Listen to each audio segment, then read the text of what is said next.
So on the previous video we talked about ayaw as just a regular verb, right? But what about ayaw as an imperative, right? And this is the most popular function of ayaw. And you'll hear ayaw a lot when it's used as an imperative in conversations and when the command forms are being imposed on people for telling them not to do something, right? It's as a negative, as ayaw as an imperative in the negative. Two common ways that we can write this ayaw in expressing it as a negative are written here. Now, there are other ways that we will be discussing them in future videos to follow, but these are two common ways, okay? And remember, as in the previous video, ayaw is a negative that is expressed to be in the non-focus and the second person singular or plural, okay? You can express ayaw to describe third persons, right, in the third persons, but it's going to express it in a way where they will not want something or they will reject something.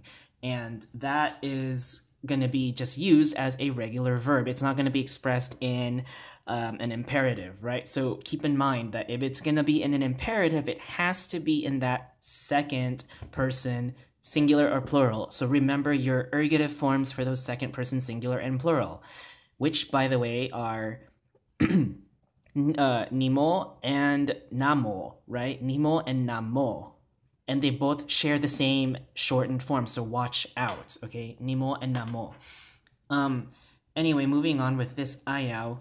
Ayaw can be expressed with this pag prefix. Now remember, we talked about the pag prefix in the other series where pag can be used and expressed as a imperative, right? The imperatives with pag plus whatever verb it's going to affixate it to. Likewise, if you don't want to use pag, you can always just drop pag and use the raw verb form itself.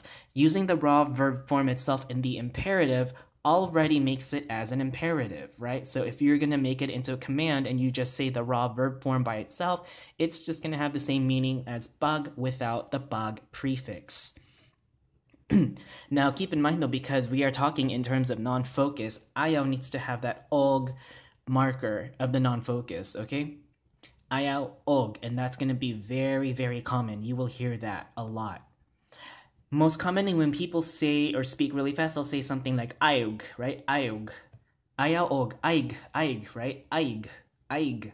When they're speaking colloquially really fast, whether it's in lyrics, music, song out in the streets, rap songs, stuff like that, right? However, in normal day-to-day activities and in formal conversations, it's just gonna be ayaw og blah blah blah, right? And that's what I'm gonna introduce you to as well. But it's also good to know to understand that there are variations when people speak fast, right? It's similar in English when you're going to say going to instead of saying gonna. I'm gonna whatever versus I am going to blah blah blah. It's a similar concept with ayaw og versus aig, okay? Here on that second part we have ayaw plus the og plus a verb, and this verb has to be in the raw verb form as I explained. Without using this prefix pag, right? If we don't affixate the verb form and we just leave it at the raw form, og needs to be used. Ayaw og, right? And then I will explain here again later. So ayaw og. Here on the left side are the examples from what I explained, right? If we just say ayaw by itself, right? Ayaw. There's an implied meaning of I don't want that, stop, of just stop, don't do it, ayaw, which is perfectly fine. You can just express ayaw by itself as an imperative. Ayaw itself as a regular verb, though, has a different meaning, and we already talked about that with the previous video.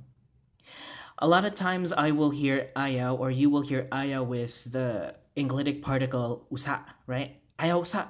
Stop it for a bit. Don't do it for a bit. Stop for a bit. Or stop that for a bit, right? Sometimes I'll even drop that u and just say sa, right? With that glottal stop at the end instead of saying ayaw usa. It's ayaw sa, meaning stop it for a bit. Stop that. Quit it, man. Quit it. Stop. It has that implied meaning of just stop it, or don't, okay? And again, that enclitic particle is just optional. We have examples here with ayaw pag-adto didto kay layo ug delikado, right? So don't go there because it's far and dangerous. Ayaw pag-adto. Notice here we don't need to use og because we have the affix, we have this affix of pag with adto. Ayaw pag-adto. Ayaw paghimo, blah, blah, blah, blah, blah, right? Ayaw pagbuhat, blah, blah, blah, blah, blah. So this is just the same format without using og. However, down here with our examples, we have to use og with the raw verb forms. Ayaw og hilak, ayaw og ulaw, right? Don't cry, don't be shy. Don't cry, right? Don't be shy, blah, blah, blah, blah, blah, right? Whatever else you want to say. This is just to show you how to use these in ayaw in terms, or these verbs, right? And also a reminder with pag, right? Up here with pag expresses just that imperative. So we also know that we're using ayaw as an imperative. And without using the pag prefix, we also know that using the raw verb form as itself is the imperative too, right? So everything makes sense. Ayaw as an imperative, pag as an imperative, the raw verb form as an imperative, right? It has to agree. Going back up here, we talked also about ayaw og plus the verb. Now remember, in the non-focus, right, which were the circumstantial and the object focus, we talked about those two focuses having their own prefix, or I'm sorry, affixes of a or ha, e or he. We already talked about what their functions were, right? This is the time where you can start affixating other stuff too to make things even, to explain things even further, right? Now remember, it only works when you have the raw verb form. Ayaw, if we want to use these a or ha, e or he with the raw verb form, we're going to change it with ayaw plus the og, and ayaw og stays the same. But this verb that we conjugate now takes an a or ha, e or he, right? Again, depending on the focus you are talking about, because they are both expressed in the non-focus, right? The og and sa family of markers, right? And you should already know what these two verbs do. There was a video about that already. I mean, these two affixes, because there was a video about differences explaining that. So on this example down here on the right side this time, I have examples here of verbs expressed in the imperative using those affixes, right? Ayaw og dugaya, right? Ayaw og dugaya. Don't slow it down, right? Don't slow it down. Or I guess you can say don't slow whatever down. But you know that we have an a at the end, so it's expressing some sort of object now, because remember that object focus, right? So the same with down here. Ayaw og buhata, ayaw og dawata. Okay, you know you're talking about some sort of object. Notice how these verbs can be transitive, all right? And even the last one, ayaw og hatagi. Okay, hatagi.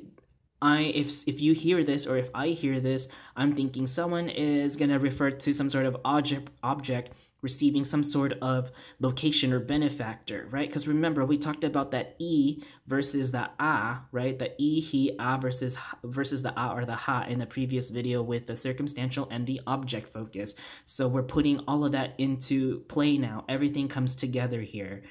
Ayaw katagi, blah, blah, blah, blah, blah, right? So ayaw katagi, and then this sentence is going to continue to give further information. These sentences will also continue. Likewise, the sentences here can also continue to give further clarification or information. So hopefully this video is just going to be talking about just those simple constructions of how ayaw can be used with those. The next few videos will show you even more.